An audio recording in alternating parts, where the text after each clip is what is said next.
লেখা আছে উত্তরনারায়ণ বেদ অনকহি পঞ্চম পরিচ্ছেদে মোটা করে হতার মিন্দ্র মহাশরীন্দ্রাম মাংমাদাবতীতা দিবাদাকরন্তে প্রকৃতিরিতা লা ইলহা হরতি পাপম ইল্লু ইলহা পরম পদম জন্ম বৈকুণ্ঠা পরবাপা ইনতীতা জপি নামে মুহাম্মাদাং। বলে এই মন্ত্রটা মানুষের কানে কানে শোনানো হয়, এটা মৃত্যু লোকের কানে শোনানো হয়। ওই দিন বললাম এই মন্ত্রের অনুবাদ কি? বলে অনকহি মন্ত্রে লেখা আছে মাংমাদাবতীতা দিবাদাকরন্তে লা ইলহা হরতি পাপম ইল্লু ইলহা পরম পদম জন্ম বৈকুণ্ঠা পরবাপা ইনতীতা জপি নামে মুহাম্মাদাং। আর একবার শুনিয়ে দিই এবছরে, পরের বছরে আর চান্স বোধহয় আমার আর হবে না। এ বাবা আর একবার শোনাই। আদেশ করিল আল্লাহ পবিত্র কোরআনে। তবে বিশ্বাস করেন আপনার গ্রামের লোক আমাকে যে ভালোবাসা দিয়েছে না, আমাকে ফোন করেছিল, ঝড়ম করে ফোন করেছিল, আমি চিনতে পেরেছি আলহামদুলিল্লাহ। ওরা ফোন করে কারণ দ্বিতীয়বার যেখানে ডাক দেয় নিশ্চয়ই তারা কিছু ভালোবাসা পেয়েছে, তাহলে সেই ভালোবাসার মূল্যায়ন আমাকেও করা লাগবে। সব আলেম তো পাই না বাবা, সমাজের কিছু কিছু মৌলবী আছে। যেমন গতকালকে ছিলাম এক মৌলানা উর্দু ভাষী 28-30 টাকা কন্ট্রাক্ট করেছে, তো স্টেজে ওঠার আগে বলছে টাকা আমার মিটিয়ে দেওয়া লাগবে, টাকা মিটিয়ে দেওয়া লাগবে। মনে মনে চিন্তা হয় এরা কসাই না এরা মৌলানা? টাকা মিটিয়ে না দিলে বেটা স্টেজে উঠবে না, বক্তব্য রাখবে না। আমি আমিরুল ইসলাম যখন আমাকে ফোন করলো, আনোয়ার তুমি থাকতে আবার অ্যাডভান্স লাগবে আমার। কেমনে অ্যাডভান্স নেবো আমি? বলো না, অনেক জায়গাতে নিতে হয়, কিছু কিছু জায়গা আছে যারা একটু দুর্ব্যবহার করে মানুষের সঙ্গে, কিন্তু সব জায়গায় কি সবার এক সমতুল্য করলে তো হবে না। হ্যাঁ মুসলমান বাবাজিরা ভাইরা আমার, ওই সমস্ত বক্তাদের নিয়ে বক্তব্য রাখা উচিত না যারা টাকার বিনিময়ে ব্যবসা করে, দাওয়াত দিতে আসে না, টাকাই চেনে তারা, মানুষ চেনে না। রায়গঞ্জের মাটিতে এক গ্রামে ওয়াজ হচ্ছিল, কোন একজন বাংলার বক্তা আজ 4 বছর আগে 18,000 টাকা কন্ট্রাক্ট করেছিল। ভাইরা আমার, গরিব গ্রাম আমি জানি, ছোট্ট মসজিদ আছে, মসজিদটা ভেঙে শহীদ করে নতুন করে করবে তারা। কালেকশন হয়নি, বক্তা বলেছে আমি কালেকশন করতে পারবো না। 2 ঘন্টা বক্তব্য দিয়ে 18,000 টাকা দেবে, বক্তা চলে যাবে।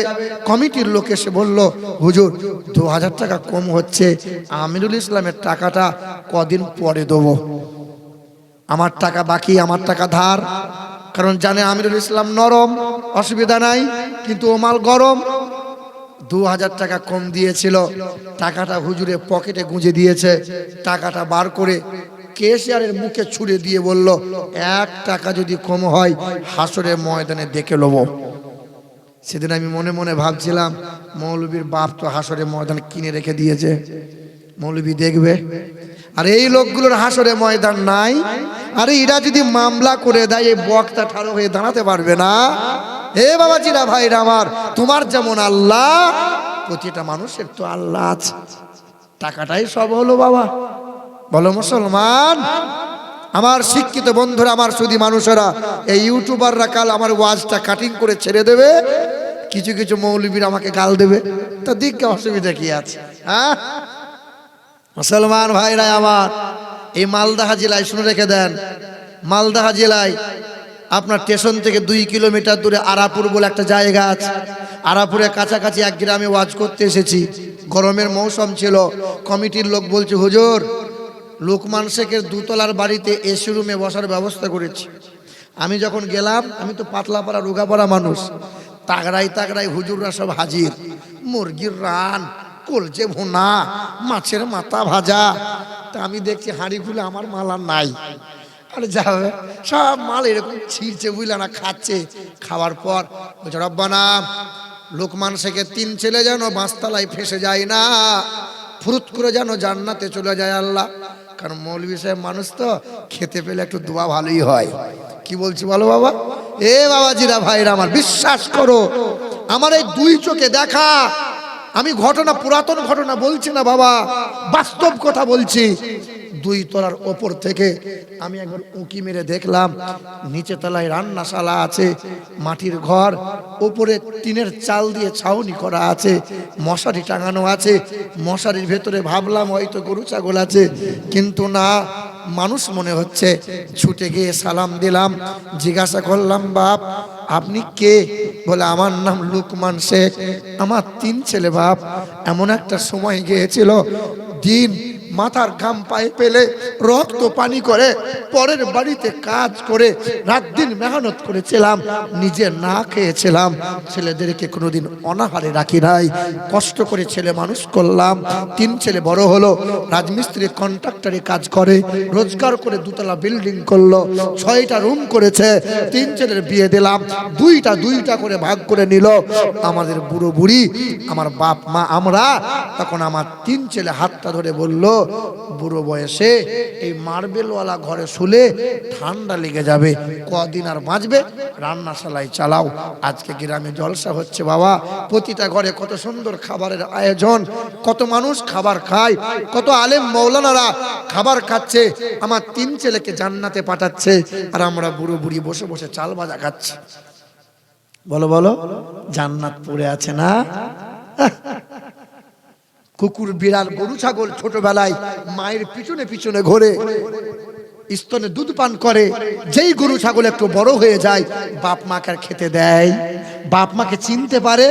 আরে তোমার গ্রামের জানোয়ার হলো তারা, বাপ মাকে খেতে দেয় না যারা, অথচ পীর সাহেবের পা দাবাচ্ছে, পীর সাহেবের পায়ে চুমা, হাতে চুমা খাচ্ছে।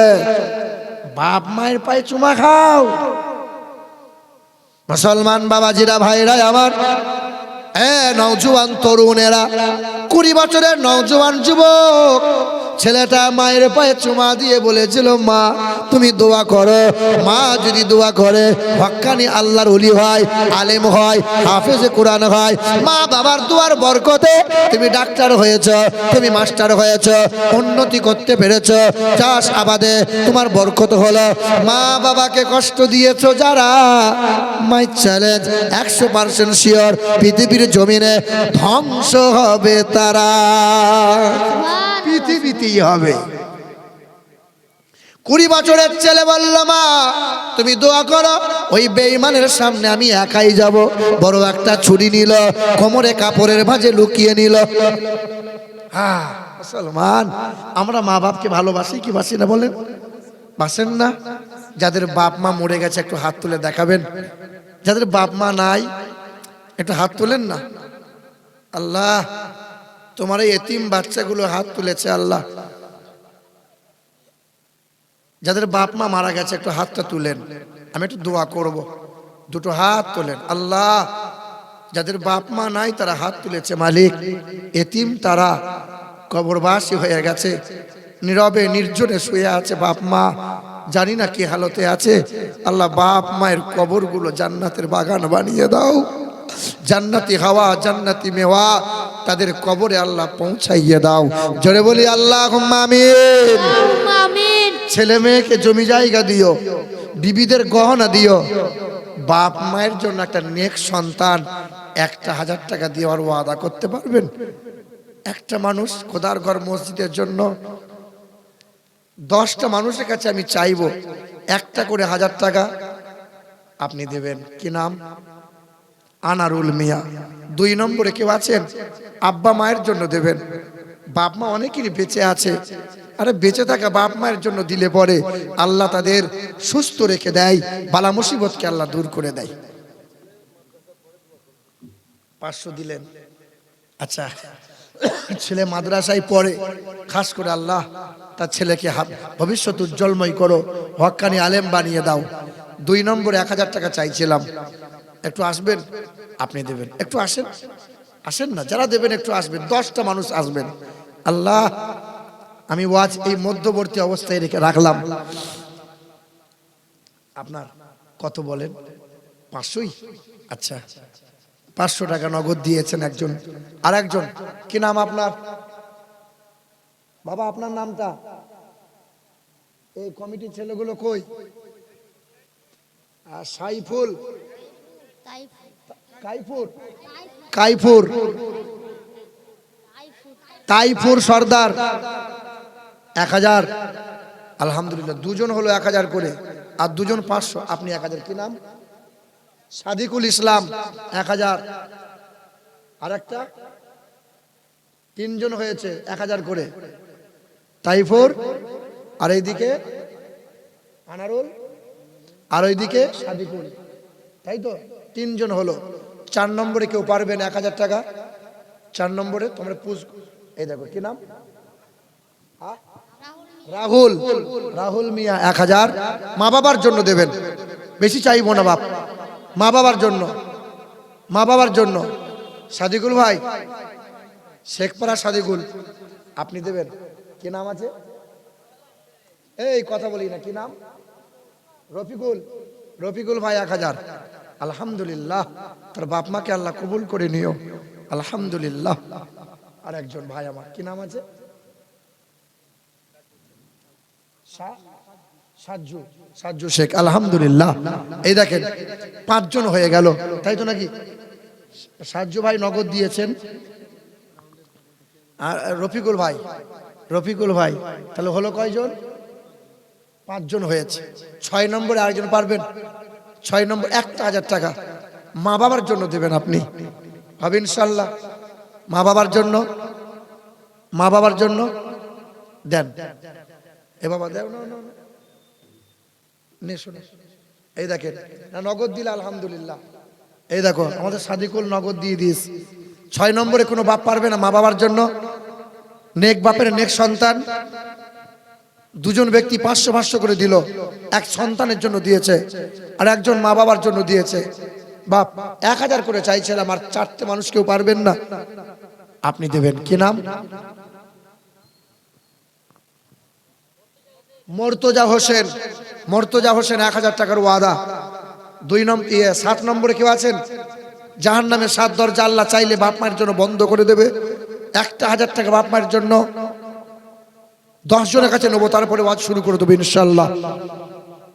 এই দেখেন মুরব্বী বাপ আমার উঠে গেল। আসেন তো বাপ। আলহামদুলিল্লাহ। সামনে পিছে ডানে বামে রহমত দিও, তব করোনাতে খোদা ঢাকা দিয়ে নিও। মা বাবারে কবরে দিও জান্নাতি বিছানা। সাইফুদ্দিন আলী। মা বাবার কবরে দিও জান্নাতি বিছানা, কবরে হাসরে যেন তারা কষ্ট পায় না। ছেলে মেয়ে আল্লাহ ওয়ালা দিও তাদের ঘরেতে, আর বড়ই খুশিতে রেখো আল্লাহ দানের ওসিলাতে। ইজ্জত সম্মান দিও দিও দুনিয়াতে, আর সম্মানিত করো খোদা রোজ কিয়ামতে। নবীর ভালোবাসাতে রেখো অতি যতনেতে, আর আখেরাতে রেখো খোদা অতি আদরেতে। আরে মনের আশা পুরা করো ওগো বাড়ি তালা, পান করায় নবীর হাতে কাউসারের পিয়ালা। জোরে বলি আল্লাহুম্মা আমিন। কি নাম আছে ভাইয়ের? মিস্ত্রি তরিকুল ভাইয়া। আলহামদুলিল্লাহ। 8 নম্বরে কেউ আছেন? তাই তো নাকি? 8 হয়ে গেল। 9 নম্বরে, 9 নম্বরে কেউ পারবেন? আলহামদুলিল্লাহ, কেউ নেই। 9 নম্বরে, 9 আর 10। এই দেখেন, কি নাম? নামটা বলো একটু। লাল মোহাম্মদ। আলহামদুলিল্লাহ। আর একটা লোক, আর একজন, মাশাআল্লাহ। আর একজন কেউ আসবে? আর একজন, আর একজন, আর একটা মানুষ কেউ আছেন? 10 নম্বরে জান্নাতি সার্টিফিকেট পেয়েছিল 10 সাহাবী। আল্লাহ রাসূল সাল্লাল্লাহু আলাইহি ওয়াসাল্লাম বললেন, আবু বকর তুমি জান্নাতি, ওসমান গনি জান্নাতি, ওমর ফারুক জান্নাতি, মাওলাই আলী জান্নাতি, তালহা তুমি জান্নাতি, আব্দুর রহমান বিন আউফ তুমি জান্নাতি, সাদ ইবনে আবি আক্কাস জান্নাতি। 10 জন সাহাবীকে আল্লাহর তরফ থেকে দেওয়া নবী বললেন জান্নাতের সার্টিফিকেট। 10 নম্বরে ইয়াসিন মিস্ত্রি। কত? 1000 টাকা। নারায়ে তাকবীর। আল্লাহু আকবার নারে তাকবীর আল্লাহু আকবার নারে রিসালাত ইয়া রাসূলুল্লাহ আলহামদুলিল্লাহ। কি নাম আছে বাবু? মাইনুল হক। 500 নগদ, 500 বাকি করে দেন, হবে 500 টাকায়? আচ্ছা আলহামদুলিল্লাহ। আমার মাইনুল ভাই আমার 500 দিয়েছেন, 3 জন হয়েছে 500, কিন্তু আর 7 জন 500 করে দিতে পারবেন? 500 করে 1000 চাইছিলাম, 500 করে পারবেন? একটু আসবেন ইনশাল্লাহ। আজকে আদিনা মসজিদে ঘটনা বলবেন ইনশাল্লাহ। দেখি বাপ 500 করে একটু হাত তুলে দেখান। আজকে ওয়াদা করবেন কাল সকালে দিয়ে দেবেন। 500 টাকা নাই তো কি আছে, কাল দেবেন, হবে ইনশাল্লাহ। লাল মোহাম্মদ দিয়েছে, মাইনুল দিয়েছে, সাদেকুল দিয়েছে, রফিকুল দিয়েছে, আনারুল দিয়েছে, তাই তো নাকি? এমন করে তাইফুর দিয়েছে, মুর্তজা হোসেন দিয়েছে। আমার মা বোনেরা আপনারা 500 500 করে 10 জন বোন আমার দিয়েন তো, 500 500 করে পারবেন ইনশাল্লাহ। এখানে 500 করে দেনওয়ালা কেউ আছেন? 3 জন হয়েছে 500 টাকা, আর 7টা লোকের কাছে চাইছিলাম। চলে আসেন তো ভাই। আলহামদুলিল্লাহ, আল্লাহ কবুল করুক, আল্লাহ খেতে খামারে বরকত দিক। আমার বুকে আছে 30 পারা কোরআন। শোনো, আমি মুসাফির হালতে আছি, নবী বলেছেন মুসাফিরের দোয়া আমি আল্লাহ ফিরিয়ে দেবো না। কি নাম ওই ভাইয়ের নামটা কি ছিল? এই দেখো, এই শোনো শোনো শোনো, হে শোনো, আমার নাম কি জানো? আমার নামে নাম তোমার আমিরুল ইসলাম। আমার নাম কি জানো তো? আমার নাম আমিরুল ইসলাম। তা তুমি তোমার খুকা মিতা গো, তুমি এক কাজ করো যুবক, তুমি তো গরিব ঘরের ছেলে, মেহনতের ছেলে।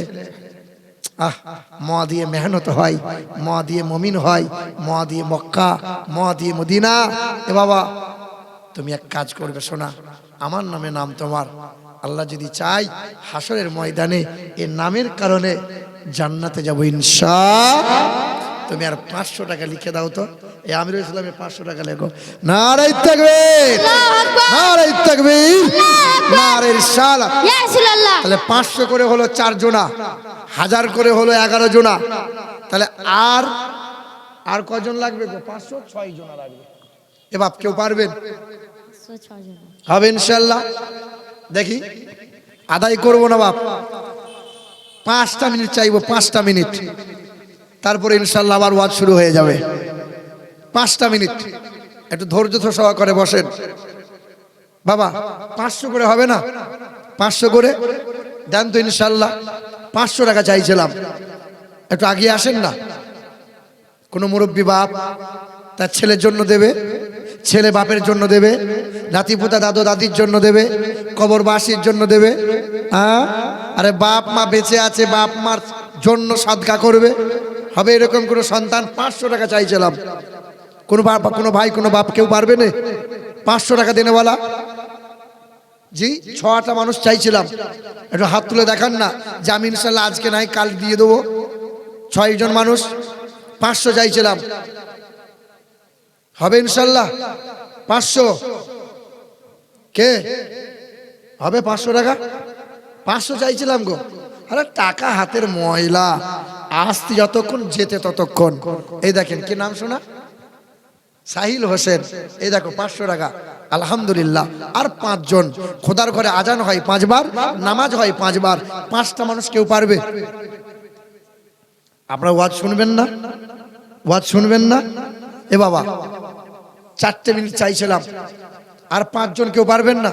500 টাকা দেবেন, হবে ইনশাল্লাহ। আমি অপেক্ষায় রইলাম, আমি বায়ানটা চালু রাখি। মুসলমান বাবাজিরা, ভাইরা আমার, এ আমার মা বোনেরা, এ আমার নওজোয়ান তরুণেরা, 20 বছরের নওজোয়ান যুবক ছেলে মায়ের কাছে দোয়া নিয়ে পা পা করে দৌড়ে গেল।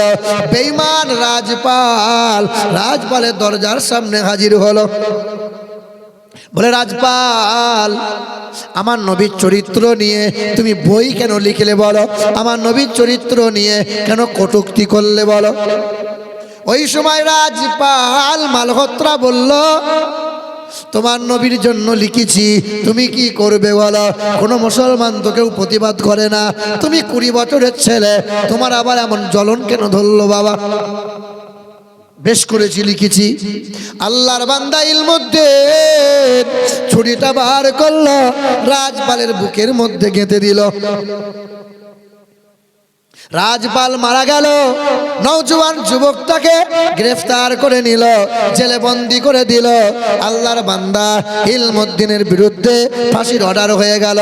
যেমন ফাঁসির অর্ডার হয়ে গেল আল্লাহর বান্দা ইলমুদ্দিনের, ওই যে 1929 সাল অক্টোবর মাসের 31 তারিখে দুপুর জোহর নামাজ বাদ ফাঁসি হবে।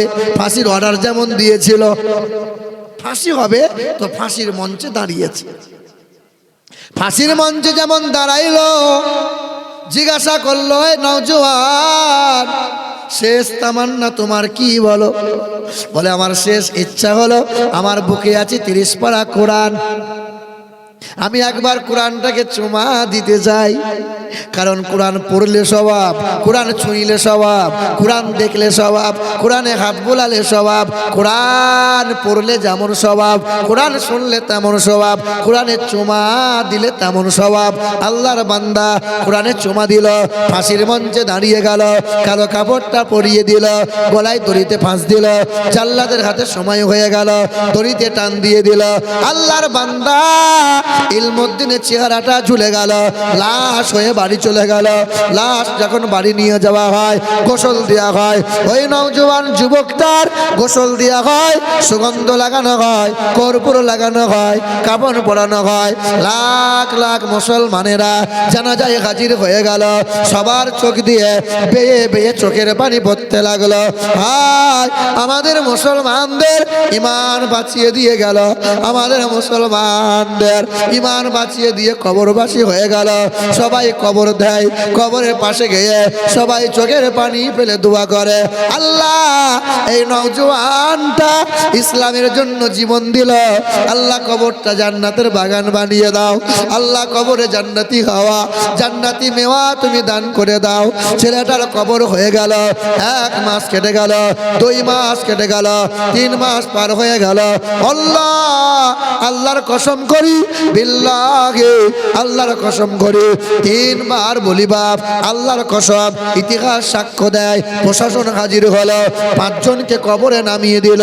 বলে কবরে মাটি সরা, লাশ ওঠানো হবে, লাশ তদন্ত করা হবে।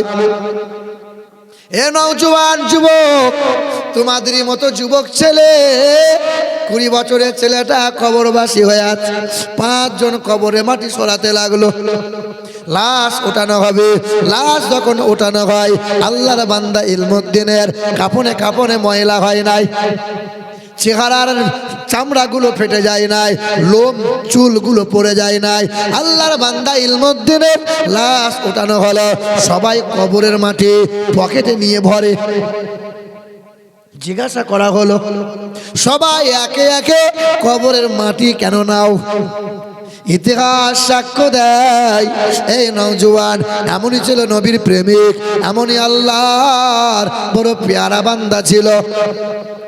তাই তো আল্লাহ পাক জান্নাতের খুশবু এমন দান করেছিল, চেহারাতে সুগন্ধময় করেছিল, তার জান্নাতের খুশবুতে কবরের মাটি পর্যন্ত খুশবুদার হয়ে গেল। কবরের মাটি পর্যন্ত খুশবুদার হয়েছিল। কবরের মাটি মুসলমান পকেটে ভরছিল, এত সুগন্ধময়, যে সুগন্ধ দুনিয়ার বাজারে পাওয়া যায় না।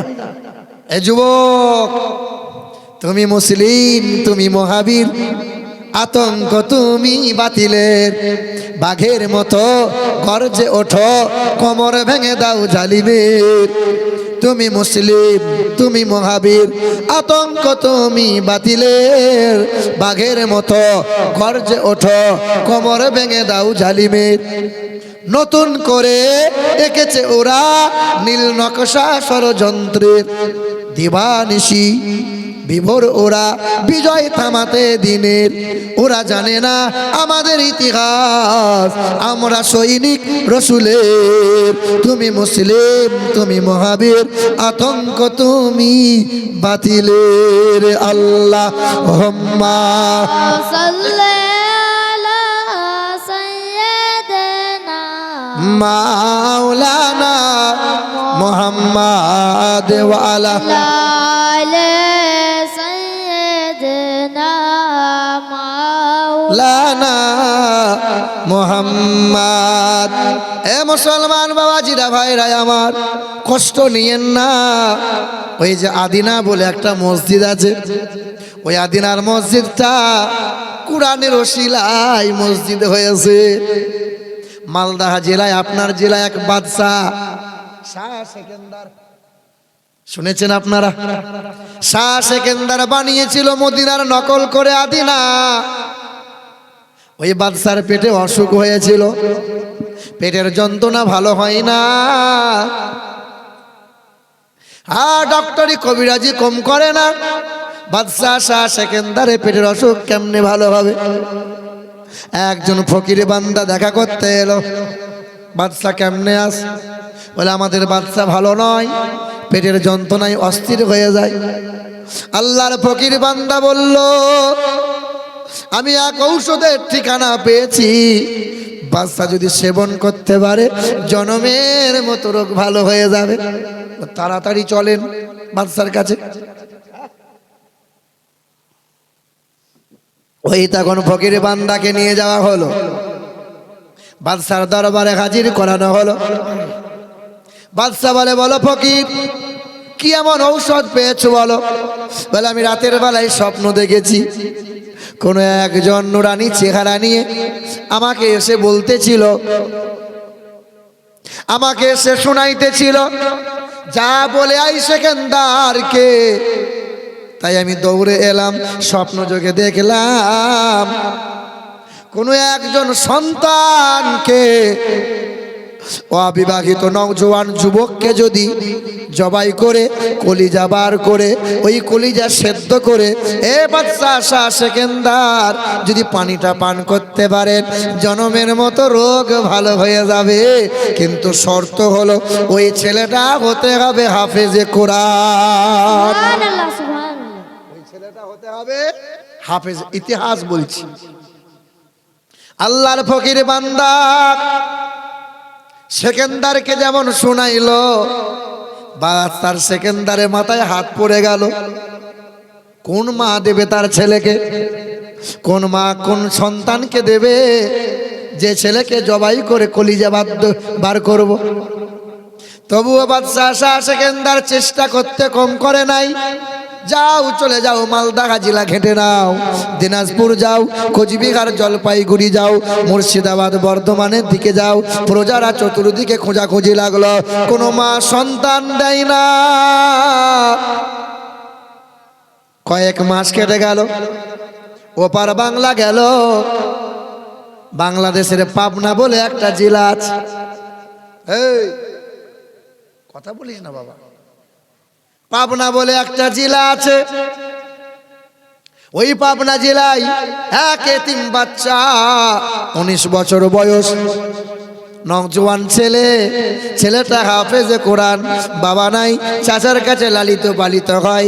গোপনে গোপনে চাচা খবর পেয়ে টাকার বিনিময়ে ছেলেটাকে বিক্রি করে দেয়। ছেলেও জানে না, মা জানে না যে আমি বিক্রি হয়ে গেছি। চাচা বলে, খোকা ভারতে পাঠাইও, তোমাকে লেখাপড়া করতে হবে। মা দোয়া করে আমার ছেলে যেন বড় আলেম হয়, আমার ছেলে যেন অনেক উন্নত করে, আল্লাহকে যেন রাজি খুশি করে নিতে পারে। মা দোয়া করে, চোখের পানি ফেলে ছেলেকে বিদায় দেয়। দুইজন প্রজা ওই এতিম বাচ্চা হাফেজে কোরআনকে নিয়ে মালদায় হাজির হয়ে গেল। শাহ সেকেন্দারের কাছে দাঁড় করাইল। ও বাদশা শাহ সেকেন্দার, এই নিয়ে এসছি, দেখেন হাফেজে কোরআন, এতিম ছেলে, বড় নুরানি ফুটফুটে সন্তান। বলে, ঘরে বন্দি রাখো। ঘরে বন্দি করে দিল। বলে, যা চাইবে তারে তাই দাওয়াত। কাল তারে গোসল করিয়ে সকালবেলায় বেলা 10টার সময় জবাই করা হবে। শাহ সেকেন্দার ছেলেকে জবাই করবে,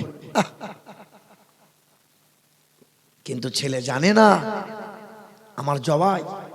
মহিলা খাবার নিয়ে এসে বলেছে, বাবা জনমের মতো খেয়ে নে, কাল থেকে আর খেতে পাবি না। কারণ জানিস না বাবা, কালতে জবাই করবে তোরে। ওই বাদশাহ শাহ সেকেন্দারের দরবারে জবাই হবে। আল্লাহর বান্দা 19 বছরের ছেলে, চোখের পানি দরদর করে গড়িয়ে গেল। কোরআন তেলাওয়াত শুরু করে দিল, মালিকের দরবারে দোয়া করতে লাগলো, ও দয়ার মালিক আল্লাহ, মরণের ভয় পাই না, একদিন তো মরা লাগবে। ছোট বলো, বুড়া বলো, যুবক বলো, নওজোয়ান বলো, আল্লাহ তোমার ডাকে সাড়া দেওয়া লাগবে। ফাইদা জা আজালুহুম লা ইস্তাখিরুনা সাআতাও ওয়া লা ইস্তাকদিমুন। ছোট বলো, কালো বলো, ফর্সা বলো, গরিব বলো, ধনী বলো, আমি আল্লাহর ডাকে সাড়া দেওয়াই লাগবে। কখন কোন সময় ডাকবো আমি আল্লাহ জানাবো না।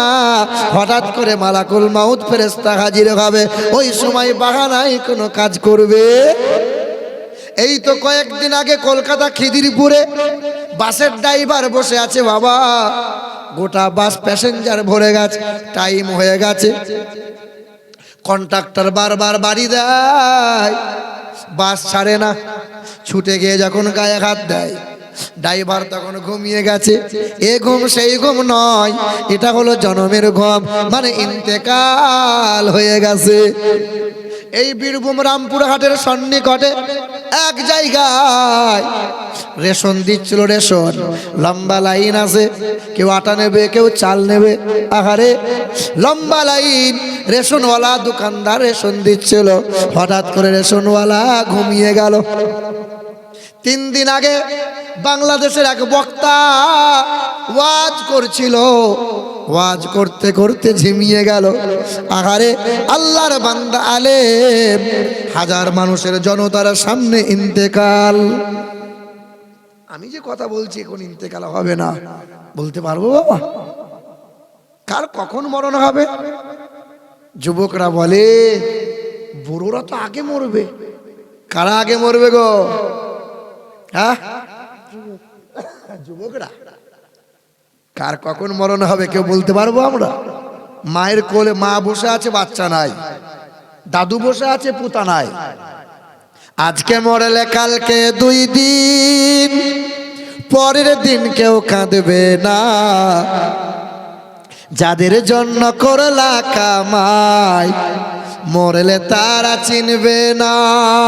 আজকে মরলে কালকে 2 দিন, পরের দিন কেউ কাঁদবে না। যাদের জন্য করলা কামাই, মরলে তারা চিনবে না। কেউ চিনবে?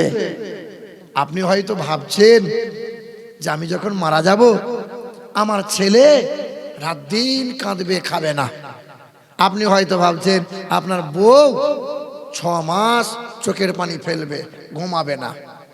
আপনি মরবেন, আপনার বিবি কাঁদবে, পাড়ার মেয়েরা এসে বলবে, হ্যাঁ খালা তুমি খাওনি, না খেলে কি কাঁদতে পারবে? খাও। লাশ পড়ে আছে, আপনার বিবি হাম হাম করে চালাবে। কি গো, আপনি মারা যাবেন, গ্রামের লোক সবাই খাবে, সূর্য উঠবে, আকাশে চাঁদ উঠবে, গ্রামের লোক হাসবে, চাষ আবাদ সবাই করবে, হাট বাজারও চলবে। বাপ তুমি শুধু থাকবে। মারা যাবে 6 মাস পরে ওই ছেলে কবর ডাঙা ভুলে যাবে, বাপের বাড়ি কোন জায়গায় শুইয়ে রেখেছি বাপের কবর মনে রাখবে না। বিবিও হাসবে, বিবিও খাবে, বিবিও চিন্তা ভাবনা অন্যরকম করবে, তোমাকে নিয়ে কেউ ফিকির করবে। শুধু বলছে বাবা কদিনের দুনিয়া। তা ছেলে ছেলে করছো বাবা, কদিনের দুনিয়া তো। আজকে মরলে কালকে 2 দিন, পরের দিন কেউ কাঁদবে না। যাদের জন্য করলা কামাই, মরলে তারা চিনবে না। আধার ঘরে থাকবা পড়ে, আধার ঘরে থাকবা পড়ে, ছাইরা তুমি সব, কেউ রবে না সঙ্গে তোমার, থাকবে সেদিন রব।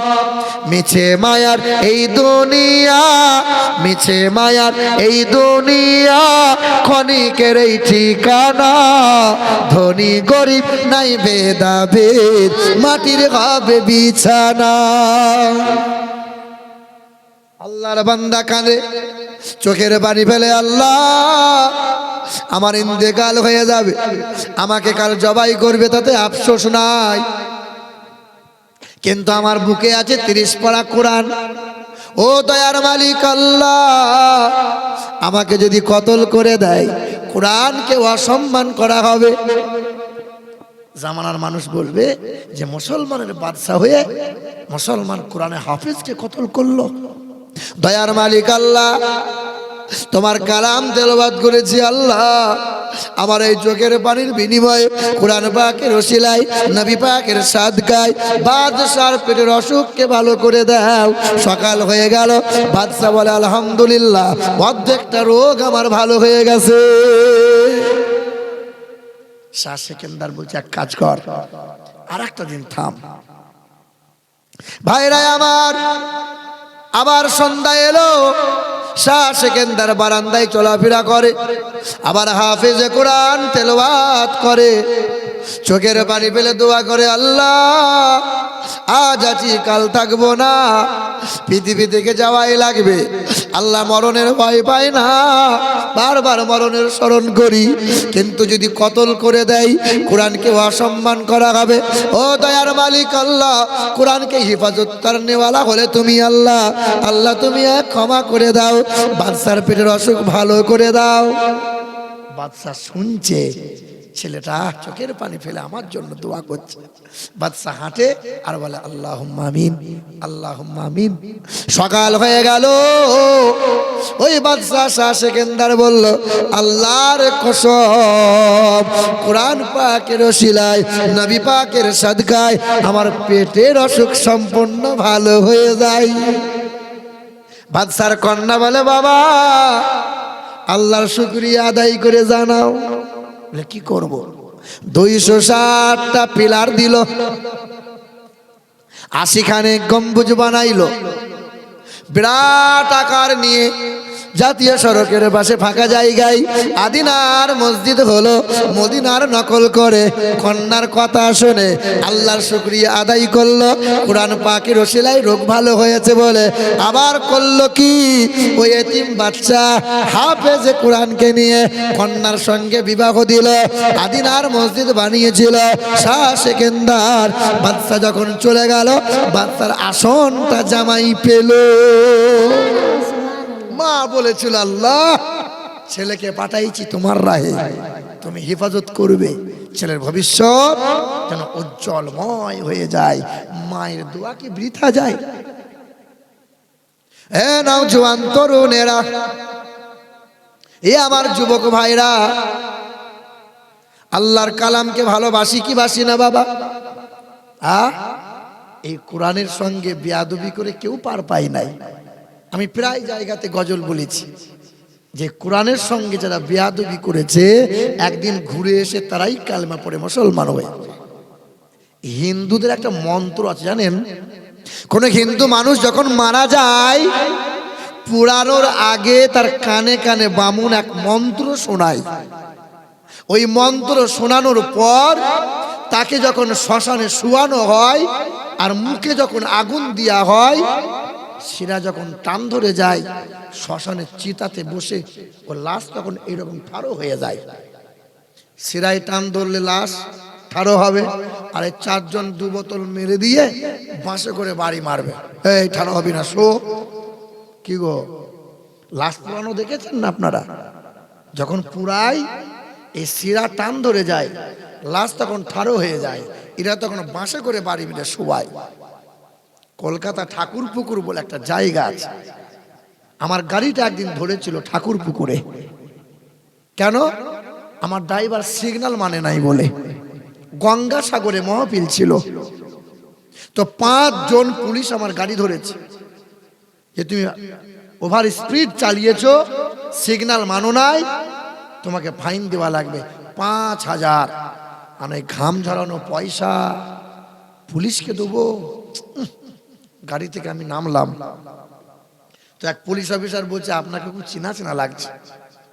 আলহামদুলিল্লাহ, পুলিশের সঙ্গে চেনা পরিচয় হলে কাজ আছে। কি বলছেন বলেন? এ বাবা, তা আমাকে বলছে, হুজুর আপনাকে খুব চেনা চেনা লাগছে, ভালো করে দেখুন একটু যদি চিনতে পারেন। তো বলছে, আপনাকে কোথায় যেন আমি দেখেছি। কোথায় বলুন তো? তখন বলছে, আপনাকে মোবাইলে দেখেছি। আলহামদুলিল্লাহ।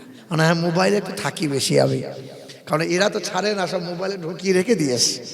এ বাবা, তা বলে আপনি হুজুর মানুষ, আপনাকে আর কি বলবো, আর আপনার কাছে কি টাকাই বা লোবো, তবে ভুল করিয়েন না, আপনার ফোন নম্বরটা দেন।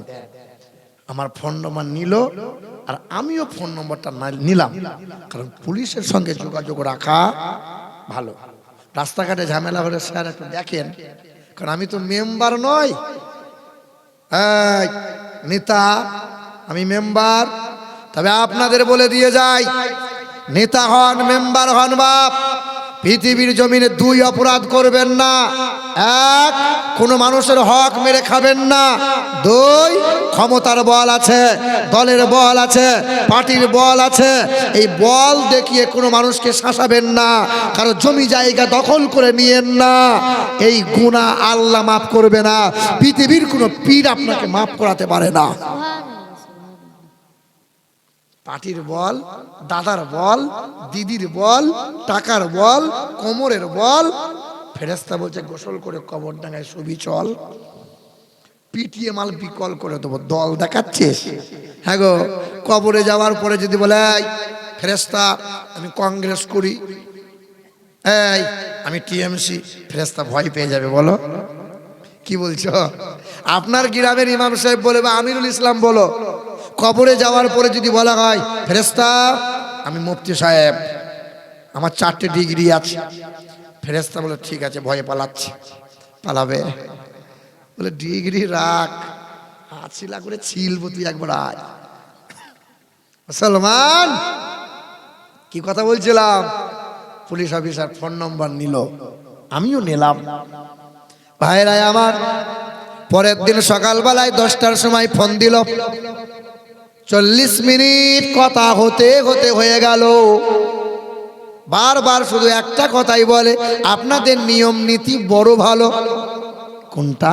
বলে আপনাদের কোনো মানুষ যখন মারা যায় গোসল দেয়, খাটে করে পালকিতে করে নিয়ে যায়, আর নিয়ে যাওয়ার পরে যখন কবরে আদর করে শোয়ায়। আমাদের ধর্মের নীতি বড় খারাপ, যত সুন্দর চেহারা হোক না কেন, মানুষ মারা গেলে কেউ দয়া মায়া দেখায় না, মুখে আগুন আগে দেয়, পুড়িয়ে ছারখার করে দেয়। জানেন হুজুর, আমার একটা 12 বছরের ছেলে মারা গেছে, জ্বর হয়েছিল, ছেলেটা এত সুন্দর ফুটফুটে, আমি বলেছিলাম আমার ছেলেটাকে পড়িয়ে দিও না। তো বলেছিল হিন্দুদের নিয়ম নীতি মানতে হবে সমাজে থাকতে গেলে। জোর করে আমার ছেলেকে উপর করে শুইয়ে কাপড় খুলে দিয়ে কাঠ চাপিয়ে আমার ছেলেকে পুড়িয়ে দিল। তবে আমি ব্রাহ্মণকে জিজ্ঞাসা করলাম, ব্রাহ্মণ মশাই আপনি যে আমার ছেলের কানে কানে একটা মন্ত্র পড়লেন, বলে এই মন্ত্রটার নাম হলো অনকহি মন্ত্র। কি মন্ত্র? অনকহি। লেখা আছে উত্তরনারায়ণ বেদ অনকহি ৫ম পরিচ্ছেদে মোটা করে, হতার মিন্দ্র মহাশরীন্দ্রাম মাংমাদাবতীতা দিবাদাখরন্তে প্রকৃতিরিতা লা ইলহা হরতি পাপম ইল্লু ইলহা পরমপদম জন্ম বৈকুণ্ঠা পরবাপা ইনতীতা জপি নামে মুহাম্মাদান। বলে এই মন্ত্রটা মানুষের কানে কানে শোনানো হয়, এটা মৃত্যু লোকের কানে শোনানো হয়। ওই দিন বললাম এই মন্ত্রের অনুবাদ কি?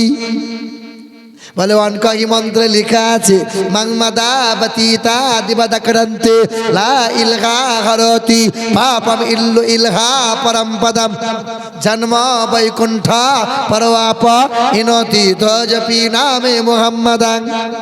তোমরা যদি উচ্চ পদবি লাভ করতে চাও তো আল্লাহর নাম জপ করো, আর তোমরা যদি নরক থেকে বেঁচে স্বর্গ লাভ করিতে চাও তো নবী মুহাম্মদ সাল্লাল্লাহু আলাইহি ওয়াসাল্লামের জপ মালা জপতে থাকো। আমি সেদিন প্রশ্ন করেছিলাম, তা এত সুন্দর মন্ত্র মুহাম্মদের নামের গুণগান মরা লোককে কেন শোনানো হবে? বেঁচে থাকা মানুষকে শোনাও, তোর কত মানুষ হিদায়াত প্রাপ্ত হবে। এ নওজোয়ান তরুণেরা, ওই হিন্দু মানুষ আমাকে নিমন্ত্রণ করলো, পুলিশ অফিসার যে আমার ঘরে একবার আসেন, দুমুঠো খাবার খাবেন, তারপরে এইদিকে জলসায় যাবেন। মনে মনে চিন্তা করলাম, হিন্দু লোক নিমন্ত্রণ না করেছে, খাওয়া যাবে বাবা? কি বলছেন, খাওয়া যাবে? যাবে খাওয়া? এই খাওয়া যাবে? বলছে যাবে না। আর ঘোষের দোকানে মিষ্টি খাচ্ছ, তার বেলায় তো অসুবিধা না। হিন্দুর দোকানে করে চা খাচ্ছ বাবা, কেন খাওয়া যাবে না? ডাল ভাত খাবেন, হালাল যদি খাবার দেয় অসুবিধা কি আছে বাবা? কিন্তু হিন্দুদের প্রসাদ খাওয়া, গত বছরে বলেছিলাম প্রসাদের কথা, মনে নেই? বান্দা তো ভোলা বান্দা। প্রসাদ খাওয়া কেন যাবে না বলেন? কেন যাবে না? কি এমন দেওয়া থাকে যে প্রসাদ খাওয়া যাবে না? কি দেওয়া থাকে? হ্যাঁ, কি দেওয়া থাকে? এই দেখো পেশাব। তাহলে এক বাল, আমার সামনে কথা বলতে গেলে ভেবে চিন্তে বলতে হবে বাবু। এ বাবা, এক বালতি যদি ফল থাকে, বাপ শোন, এক বালতি ফল কেটেছে, ওরা প্রসাদ বানাবে, দিয়ে 2 ফোঁটা গরুর পেশাব এরকম ছিটিয়ে দিয়েছে। তাহলে এই 2 ফোঁটা পেশাব যদি ওপরে ছিটানো হয়, তলা দিকে কি যাবে? তলা দিকে যদি না যায়, তাহলে তলাকার মাল খাওয়া যাবে তো? ওটা কথা লয় রে বাপ। ইয়া দেবী সর্বভূতে শান্তি রূপে আং নমস্তুতে সাই নমঃ নমোহা। দেব দেবীর নামে উৎসর্গ হয় তাহা, অমাউহিল্লা বিহি লিগাইরিল্লাহ, মুসলমানদের জন্য হারাম। কিন্তু আপনি করলেন কি? ওই আব্দুর রহিম পোল্ট্রির দোকান করেছে, আব্দুর রহিম পেশাব করে পানি নেয় না, দে ছুরিটা আমাকে দে। আপনি তো জানেন না ছুরি কাল ধার দিয়ে নিয়ে আসছে, একদম চকচক করছে, পাকামো করে ছুরিটা নিয়ে পোল্ট্রির মুরগিতে বিসমিল্লাহি আল্লাহু আকবার যেই চালিয়েছেন, দেখেন মাথা বা হাত, সর্বনাশ। হয় কি হয় না বাবা? হয় কি হয় না? তা আপনি করলেন কি? এই মাথা কাটা মুরগিটা নিয়ে বাড়ি চলে গেলেন। তখন জরিনার মা বলছে, হ্যাঁ গো, এই মাথা কাটা মুরগি জামাইকে খাওয়াবে? বলে, খেপি, কেউ দেখতে পাইনি, টাকা দিয়ে কিনেছি, ফেলে দেবো? রান্না হলো, জামাইও খেলে, তুমিও খেলে। প্রশ্ন হলো, এই মাথা কাটা মুরগি খাওয়া যাবে বাবা? খাওয়া যাবে? খাওয়া যাবে? দেখেন হুজুর, খাওয়া যাবে রে বাপ। কেন? বিসমিল্লাহি আল্লাহু আকবার বলে আপনি হালাল করেছেন, ওটা হারাম হবে।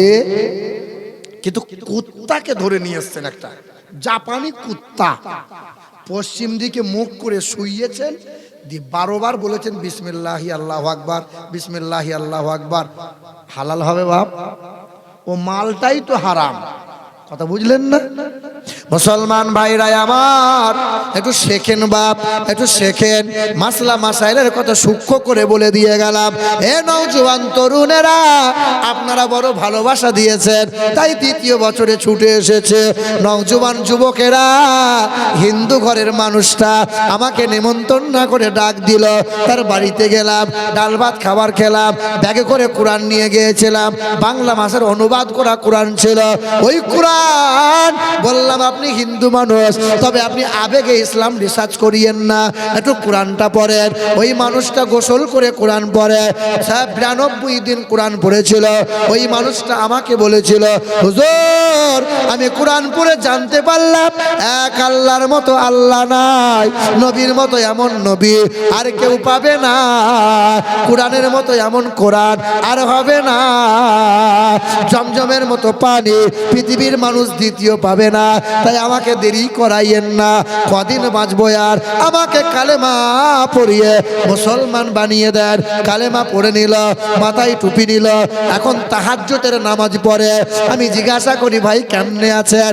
বলে, বড় কষ্ট হয়, যেই দিন নামাজ কোনোদিন ডিউটি করতে গিয়ে কাজা হয়ে যায়। হে মুসলমান, তোমার কেন কষ্ট হয় না? 5 ওয়াক্ত নামাজ পড়ো না, সিজদা করো না, ফজরে যাও না। হে নওজোয়ান, তুমি কোরআন পড়লে না? হিন্দু ঘরের মানুষ হয়ে যদি নামাজি হয়ে যেতে পারে, মাথায় টুপি রাখতে পারে, লম্বা পোশাক পরতে পারে, তাহাজ্জুদের নামাজ পড়তে পারে, বলো নওজোয়ান, তোমরা আমরা কেন পারলাম না? বুঝতে পারছেন না বাপ? কোরআন বলে ওয়াতাসিমু বিহাবলিল্লাহ জামিআন ওয়া লা তাফাররাকু। পারা নম্বর 4 পৃষ্ঠা নম্বর 2 আয়াত নম্বর 103। আল্লাহ পাকের কালাম জানিয়ে দেয়, কালো হও কিংবা ফর্সা, আরবি হও কিংবা বিহারি, বাঙালি হও কিংবা গুজরাটি, ছোট হও কিংবা বড়, যে দলের যে মতের হও না কেন, আমার কালামকে বুকে আঁকড়ে ধরো, পৃথিবীর মানুষ সম্মান পাবে, কামিয়াবি পাবে। আমি আল্লাহর দুই ঘোষণা, এক হলো মুহাম্মাদুর রাসূলুল্লাহ, দ্বিতীয় হলো কালামুল্লাহ, কখনো যেন ত্যাগ করবে না। ওই মহাত্মা গান্ধী মৃত্যু হওয়ার 16 দিন আগে চিঠি লিখে দিল, এ ভারতের মুসলমানেরা, আমি মহাত্মা গান্ধী মোহাম্মদ আলী জিন্নার সঙ্গে ওঠা বসা করলাম, আমি মহাত্মা গান্ধী মুসলমানদের সঙ্গে বসেছি, একসঙ্গে খেয়েছি। আমি মহাত্মা গান্ধী বলে দিয়ে যাই, পৃথিবীর জমিনে পশ্চিম আকাশে এক আলোর আবির্ভাব হবে, তার নামের প্রথম অক্ষর হবে এম, শেষের অক্ষর হবে ডি, নাম তার হবে মোহাম্মদ। তার জীবনী পড়লাম আমি। মুসলমানরা যদি ওই নবী মোহাম্মদ রাসূলুল্লাহর আদর্শ গলায় ঝুলিয়ে নিতে পারে, পৃথিবীর জমিনে মুসলমান জাতিকে কেউ মারতে পারবে না। সুবহানাল্লাহ, সুবহানাল্লাহ। এ মুসলমান, মানবেন্দ্রনাথ বলে গেল, learning of the Muslim Europe become the leader of modern civilisation. পৃথিবীর মাটিতে ইউরোপীয়রা সভ্যতার নেতা হতে পারল, কারণটা কি জানো? কারণ হলো মুহাম্মদুর রাসূলুল্লাহর শিক্ষা নিয়ে তারা এগিয়ে গেল, তাই সভ্যতার নেতা হলো ইউরোপীয়রা। আচার্য প্রফুল্ল চন্দ্র বলল, পৃথিবীর জমিনে আটলান্টিক মহাসাগর থেকে প্রশান্ত মহাসাগরের উপকূল পর্যন্ত সমস্ত মানবগুলোকে এক ভালোবাসার সোঁতায় বাঁধলেন যিনি, নবী মুহাম্মদুর রাসূলুল্লাহ হলেন তিনি। ওই যে বিশ্বকবি রবীন্দ্রনাথ ঠাকুর বোলপুর শান্তিনিকেতন থেকে 6 কিলোমিটার দূরে আমার বাড়ি। ভাইরা আমার, বিশ্বকবি রবীন্দ্রনাথ ঠাকুর 1934 সালে ওই বিশ্বকবি রবি ঠাকুর বোলপুর শান্তিনিকেতনে আজও সেই বট গাছ আছে, যে বট গাছের তলায় লেখাপড়া করেছিলেন যিনি। লেখাপড়া করলেন, প্রদীপ জ্বালিয়ে বড় হলেন, কবিতা লিখতে শুরু করলেন। 1934 সালে কবি গুরু রবীন্দ্রনাথ ঠাকুর ওই বটগাছের তলায় তিরপল টাঙাইলো, আর হাজার মানুষকে নেমন্তন্ন করলো। হিন্দু, মুসলমান, খ্রিস্টান, বৈধরা সবাই হাজির হলো। মাসটা ছিল রবিউল আউয়াল মাস। বেছে বেছে সোমবারের দিনে নবী দিবস পালন করলেন তিনি। হিন্দুরা প্রশ্ন করলো, ও কবিগুরু, নবী মুহাম্মদের জীবনী নিয়ে আপনি দিবস কেন পালন করেন?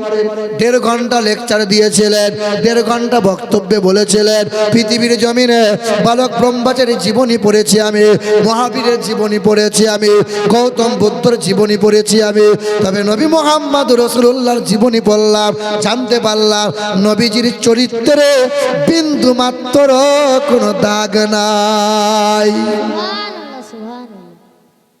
ভাইরা আমার, 1969 সালে জুলাই মাসের 20 তারিখে রাত 11টার সময় চাঁদে গিয়েছিলেন যিনি, বিশ্বের একজন বড় বৈজ্ঞানিক ছিলেন তিনি।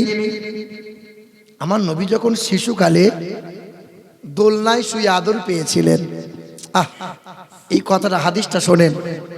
নবী যখন ভূমিষ্ঠ হয়েছিলেন তো মা আমিনা চোখের পানি ফেলে কেঁদেছিল। জিজ্ঞাসা করেছিল শাশুড়ি মা এসে, এ মা কাঁদছিস কেন মা? তোর তো সুখের দিন মা, এমন ফুটফুটে ছেলে পেয়েছিস, সন্তান, এই মোহাম্মদের মতো এই সন্তান আর কেউ পাবে না। এ আমিনা কাঁদিস না মা। হযরতে মা আমিনা রাদিয়াল্লাহু তাআলা আনহা চোখের পানি ফেলে বলেছিল, মা গো, আমার কান্না হয় একটাই কারণ, আমার যে স্বামী নাই, আমার আব্দুল্লাহ যে নাই, আমার শিশু মোহাম্মদের বাবা যদি আজকে হায়াতে থাকতো কত খুশি হতো। মক্কার বাজার থেকে খেলনা নিয়ে আসতো, আর আমার মুহাম্মদকে সান্ত্বনা দিয়ে খেলনা দিয়ে আদর করত। আমার মুহাম্মদ একটু বড় হতো, হাত ধরে পা পা করে হাঁটু হাঁটু পা করে খেলা দেখাইতো, ঘুরতে নিয়ে যেত। আল্লাহ বলেছিল আমি না, আমার আব্দুল্লাহ যদি হায়াতে থাকতো কয় জায়গা হাঁটাইতো, ঘুরাইতো, মক্কার কোন জায়গা কোন বাগান দেখাইতো। আর আমি আল্লাহ 7 আসমান দেখাবো, আমি আল্লাহ আরশ কুরসি দেখাবো, আমি আল্লাহ আমার নবীকে জান্নাত ঘোরাবো, জাহান্নাম দেখাবো, লৌহে মাহফুজ দেখাবো, সিদরাতুল মুনতাহা দেখাবো। আমি আল্লাহর সঙ্গে নবীর সঙ্গে মুলাকাত করে নেব। আমি না, মন খারাপ করিও না। আব্দুল্লাহ বেঁচে থাকলে কয় টাকার খেলনা আনতো? খেলনা কয় টাকার আনতো? আমি আল্লাহ আমার হাবিবের জন্য আকাশের চাঁদকে খেলনা বানিয়ে দিলাম।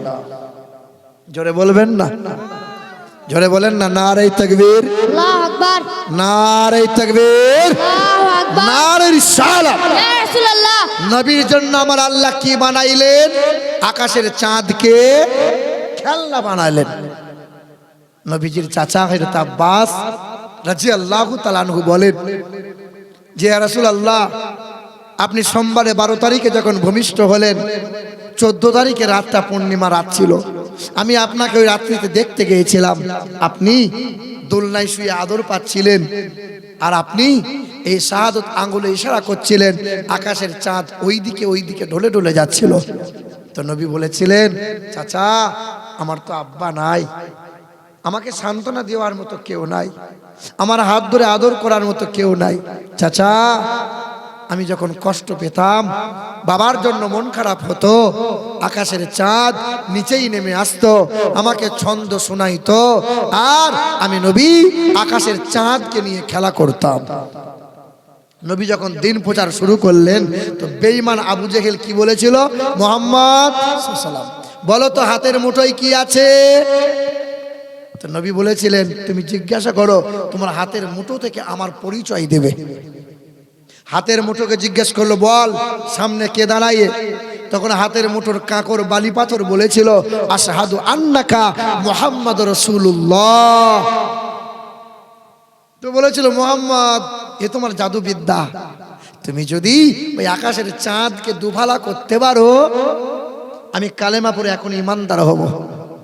তো দিন দুনিয়ার বাদশাহ আকাশের দিকে শাহাদত আঙ্গুল ইশারা করেছিলেন, এক আঙ্গুলের ইশারায় আকাশের চাঁদ 2 টুকরো হয়ে যায়। তো বেঈমান আবু জেহেল বলল, না আমি তো কলমা পড়বো নাই। কি গো মুসলমান ভাইরা আমার, 1969 সালে জুলাই মাসের 20 তারিখে চাঁদে গিয়েছিল সর্বপ্রথমে একজনা, পৃথিবীর বড় বৈজ্ঞানিক নীল আর্মস্ট্রং তার নাম। চাঁদে গেল, চাঁদ থেকে ফিরে গেল। সাংবাদিকরা প্রশ্ন করলো, স্যার আপনি যে চাঁদে গেলেন, চাঁদের কি তথ্য পেলেন? বলে, চাঁদে কোনো অক্সিজেন নাই, চাঁদের মাটিতে উর্বরতা নাই, চাঁদে কালো দাগ দেখতে পেলাম। 6 মাস রিসার্চ করেছিল, কোরআন পড়ল, বাইবেল পড়ল, চাঁদাবাস্তা পড়ল, আর জানিয়ে দিল ওই চাঁদের দাগ পাওয়া যায়। কারণ হলো একটাই, অ্যাক্সিডেন্ট হয় নাই। পৃথিবীর জমিনের মহান নেতা সাক্কাল কামার, ওই নবীজির এক আঙ্গুলের ইশারায় আকাশের চাঁদ 2 টুকরো হয়ে যায়, আবার নবীর আঙ্গুলের ইশারায় চাঁদ জোড়া লেগে যায়। আজও চাঁদে দাগ আছে, কিন্তু রাসূলুল্লাহর চরিত্রে বিন্দু মাত্র কোনো দাগ নাই। ওই মানুষটা মৃত্যু হওয়ার 12 দিন আগে কালেমা পড়ে মুসলমান হয়। সুবহানাল্লাহ। এবার শেষ কথা, শেষ ওয়াজ, মন দিয়ে শোনেন, সব ভুলে যান, তবে এইটা কিন্তু মনে রাখবেন, আল্লাহর নবীর বয়স 61 বছর 2 মাস। বলেন জেনে থাকলে নবীর বয়স কত? 61 বছর। নবীজি কাঠের চৌকিতে বসে আছেন, নবীজির চেহারায় সাদা রঙের চাদর জড়ানো আছে, আল্লাহ রাসূল ডাক দিয়ে বলছেন, আয়েশা। আমাদের মা আয়েশা সিদ্দিকা দৌড়ে এলেন, নবীকে বললেন, লাব্বাইক ওয়া সাদাইকা ইয়া রাসূলুল্লাহ, আপনি আমাকে ডাকলেন? তো নবী আমার বলছেন, আয়েশা তুমি আমার শরীরে একটু হাত দাও। নবীর শরীরে হাত দিয়ে বলছেন, ইয়া রাসূলুল্লাহ, আপনার গোটা শরীরে জ্বর, বড্ড গরম। তো নবী বললেন, আয়েশা একটু জাইতুনের তেল গরম করে আমার পিঠে একটু মালিশ করে দাও, চেহারায় একটু তেল লাগাইয়ে দাও। আমাদের মা বোনরা স্বামীদের গায়ে তেল দেয় বাবা? বলেন, আপনার ঘরের বিবিরা তেল দেয়? হ্যাঁ, ওই এমন ব্যবহার করে যে স্বামীর জীবনকে ছারখার করে দেয়। হিজাব পরে লম্বা, বোরখা পরে বড়, স্বামীকে তুই তুকারি করে, আবার স্বামীকে ভাষা খারাপও করে। আবার কথায় কথায় বলে, আমার স্বামী ভালো নয়, আমার স্বামী ভালো নয়। যে বাড়িতে মহিলারা স্বামীকে সন্দেহ করছ, যে বাড়িতে মহিলারা রাত দিন স্বামীকে তুই তুকারি করছ, যে বাড়ির মহিলারা স্বামীদের সঙ্গে ভাষা খারাপ করছ, দুর্ব্যবহার করছ, আর স্বামীকে আঙুল তুলে কথা বলছো, যারা জাহান্নামে ওই মহিলারা যাবে তারা, কারণ স্বামীর সিবাই জান্নাত পাবে। আমার মা বোনেরা খুব ধ্যান দিও, নামাজ পড়ছো, তাহাজ্জুদের কোরআন পড়ছো, বোরখা পড়ছো, স্বামীর সঙ্গে দুর্ব্যবহার করো না। ভাইরা আমার, আল্লাহর নবীর চেহারায় মা আয়েশা তেল লাগাবেন, তেলটা গরম করে নিয়ে এসছেন। মুরব্বী বাপ যারা, এই হাদিসটা শোনো বাপ, আমার বাপ তুল্য মানুষ যারা বসে আছো, মা আয়েশা সিদ্দিকা তেলটা গরম করে নিয়ে নবীজির পিঠের কাছে দাঁড়িয়ে বলছেন, ইয়া রাসূলুল্লাহ, আপনার চাদরটা একটু তুলে ধরেন। এই দেখেন, নবীজি এইভাবে চাদরটা তুলে ধরেছেন, আর মা আয়েশা তেলটা ডান হাতে নিয়ে নবীজির পিঠে লাগাতে যাবেন, আর চেহারাটা দেখে মা আয়েশা হাতটা গুটিয়ে নিয়েছেন। তো নবী বলছেন, আয়েশা তুমি তেল এখনো লাগাওনি? বলে, ইয়া রাসূলুল্লাহ, বড় অবাক হয়ে গেলাম আপনার চেহারা দেখে। ইয়া রাসূলুল্লাহ, আপনার চেহারা বড় নুরানি, কিন্তু এই চেহারায় কখনো কি ঘা হয়েছিল? কখনো কি বসন্ত হয়েছিল? কখনো কি পক্স হয়েছিল গো রাসূল? আপনার চেহারা খাল খাল, গর্ত গর্ত, ঘায়ের দাগ দেখা যায়। তো নবীজি সেদিন কেঁদে বলেছিলেন, আয়েশা এই চেহারার দাগ কোনো ঘা, বসন্তের দাগ নয়। আয়েশা এই দাগ তায়েফের বেঈমানদের মারের দাগ। তায়েফ শহরে গিয়েছিলাম, তায়েফ বাসীর সামনে বলেছিলাম, লা ইলাহা ইল্লাল্লাহ আনা রাসূলুল্লাহ। তায়েফের নিষ্ঠুররা বলেছিল, মুহাম্মদ মরতে তুমি তায়েফ শহরে এলে, ছোটবেলায় লালিত পালিত হালিমার ঘরে হলে, আর বড় হয়ে নিজেকে রসুল বলে দাবি করতে এলে, বেরিয়ে যাও মুহাম্মদ, এখানে মরে গেলে মাটি দেওয়ার লোক পাবে না।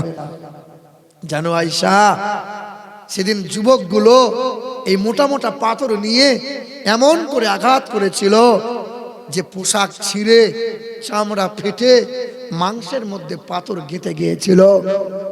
আমি পিছন দিকে তাকিয়ে একবার দেখেছিলাম, একটা বাচ্চা ছেলে, 8-10 বছরের ছেলে, মোটা পাথর নিয়েছে, দূর থেকে ছুটতে পারবে না, দৌড়ে দৌড়ে ছেলেটা আসছে আমি নবীকে মারবে বলে।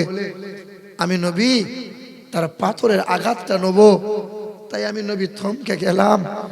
বেঈমানটা পাথর চতুর্দিকে ছুড়ছিল, এই বাচ্চা ছেলেটা কাছাকাছি এসে পাথরটা আমার শরীরে আঘাত করলো, সামলাতে না পেরে বাচ্চা লটকে পড়ে গেল।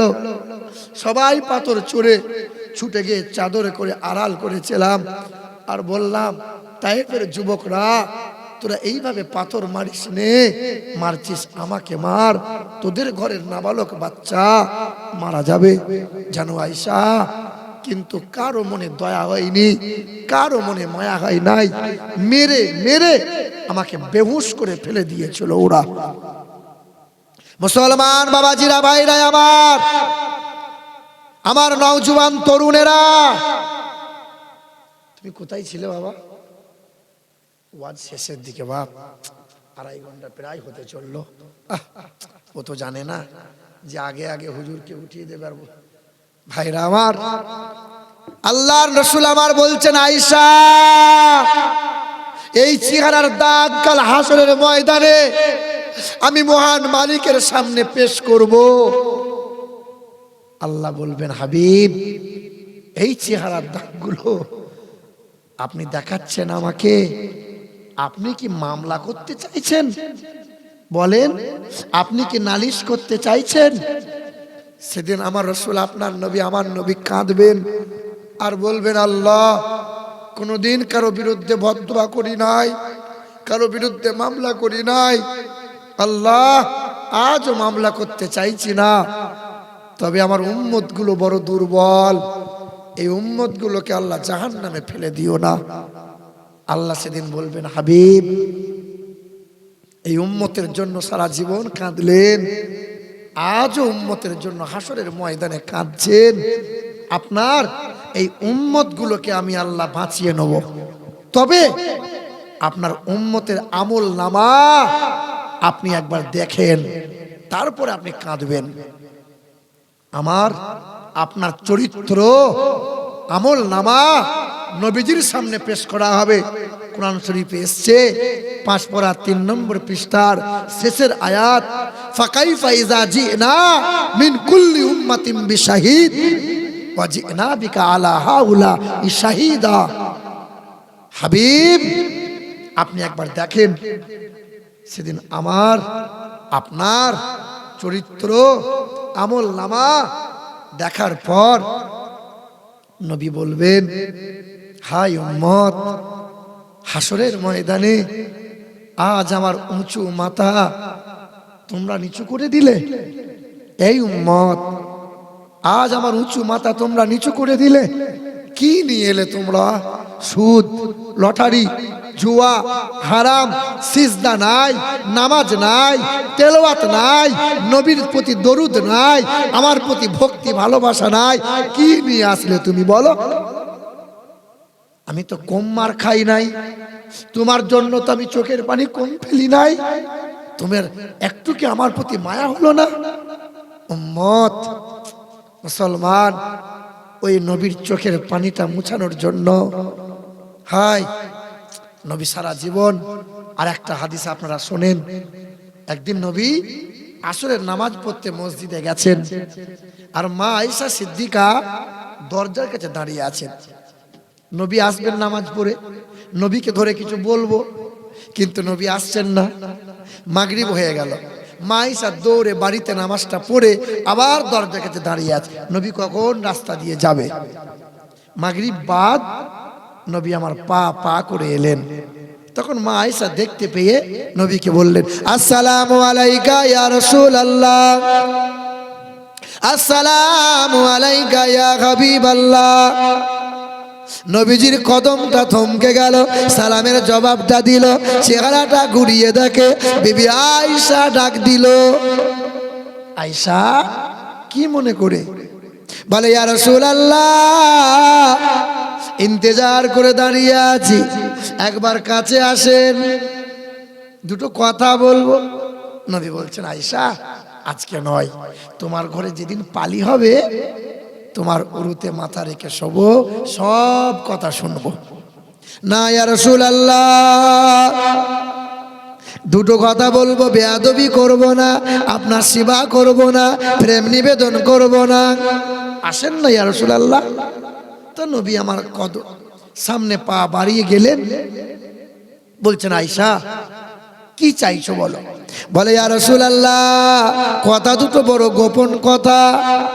নবী বলছেন, এইখানেই বলো। না, একবার ঘরে চলেন। নবীজির হাতটা ধরে মা আয়েশা ঘরে নিয়ে গেলেন। আম্মা জান আয়েশা ছুটে গিয়ে দরজা বন্ধ করে দিলেন, জানালাটা বন্ধ করে দিলেন। আম্মা জান আয়েশা নবীজির সামনে দাঁড়াইলেন, বুকের কাপড় খুলে দিয়ে কাপড়টা সরিয়ে নবীজির হাতে তুললেন। ইয়া রাসূলুল্লাহ, ইয়া হাবিবাল্লাহ, আমি আয়েশার কাপড়টা একবার দুই নয়নে দেখেন। বুকের কাপড় সরিয়ে নবীকে দিয়েছেন। তো নবী আমার কাপড়টা খুলে খুলে দেখছেন, আমার আয়েশার কাপড় এমন ভাবে ছেঁড়া যে কাপড়টার পরা যায় না। বলো আয়েশা কি দেখাইতে চাইছো? আম্মা জান আয়েশা বলেন, ইয়া রাসূলুল্লাহ ইয়া হাবিবাল্লাহ, আমি আয়েশার একটাই কাপড়, দ্বিতীয় কোনো কাপড় নাই, এমন করে ছিঁড়ে গেছে গো নবী, এই কাপড় আর পরা যায় না। আমার জন্য যদি আর একটা কাপড়ের ব্যবস্থা করে দেন আমি আয়েশার বড় ভালো হয়। নবী বলছেন, আয়েশা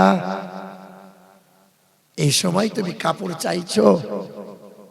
আমি উম্মতির চিন্তায় চিন্তিত হয়ে তোমার ভাবনাকে আমি বলে ত্যাগ করেছিলাম। আয়েশা এই সময় চেয়েও না, আর কয়েকটা দিন পর আমি তোমার কাপড়ের ব্যবস্থা করে দেবো। আয়েশা ওই মদিনার সারি সারি খেজুর গাছ দেখতে পাও? হ্যাঁ ইয়া রাসূলুল্লাহ। বলে আয়েশা খেজুরের পাতা নিয়ে, খেজুরের শিরাগুলো নিয়ে কাপড়টা সেলাই করে কয়েকটা দিন চালাইয়ে নাও। আমাদের মা আম্মা জান আয়েশা আমার নবীর সামনে মাথা নত করে বললেন, ইয়া রাসূলুল্লাহ, আপনার বিবি আয়েশা খেজুরে পাতা নিয়ে এসছে, কাপড় সেলাই করবে বলে বুকের কাপড় সরাইতেছে, জানালা দরজা বন্ধ করে দেয়। আয়েশা যখন জানলা দরজা বন্ধ করে দেয়, আয়েশার গোটা ঘরটা অন্ধকার হয়ে যায়। ইয়া রাসূলুল্লাহ, অন্ধকারে আর কাপড় সেলাই করা সম্ভব হয় নাই। বলে আয়েশা একটু প্রদীপ জ্বালাতে পারো তো, বাতি জ্বালাতে। আম্মা জান আয়েশা কাঁদে আর বলে, ইয়া রাসূলুল্লাহ, আমি আয়েশার ঘরে প্রদীপ জ্বালানোর মতো তেল নাই। আল্লাহ রাসূল বলছেন, আয়েশা আমি আমার উম্মতির কথা ভাবতে ভাবতে আয়েশা তোমার ভাবনাকে ত্যাগ করেছিলাম। প্রয়োজন ছিল একটা কাপড়ের। আমরা নবীকে ভালোবাসি না? নবীকে ভালোবাসি না? এবার একজন আল্লাহর বান্দা 500 টাকা দিবেন আমার নবীর চোখের পানিটা মোছানোর জন্য, আর বলবেন, ইয়া রাসূলুল্লাহ আপনার মোহাব্বতে দিলাম। পারবেন বাপ? 4টে মানুষ বাকি ছিল, 500 করে হবে আব্বা? কোনো মা বোনদের ভেতরে কেউ দেয়নি 500 করে? নামটা একটু বলবেন কোনো মায়েরা? একটু আগিয়ে আসেন। 500 করে 4 জন, একটু আগিয়ে আসো বাবা। 500 করে। একটা শাড়ির মূল্য আর কয় টাকা বলেন?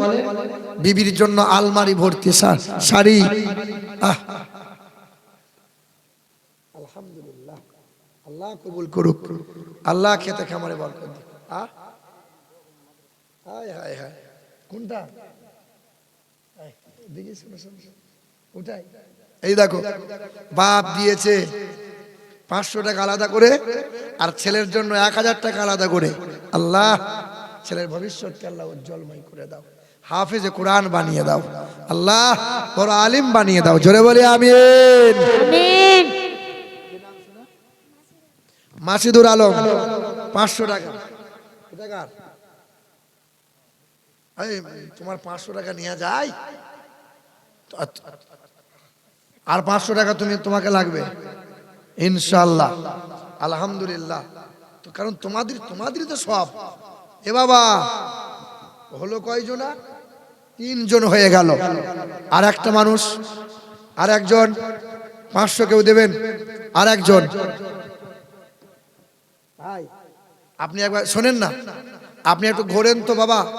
বায়ান করছিলাম কি নিয়ে গো? কোরআন নিয়ে। কি নিয়ে?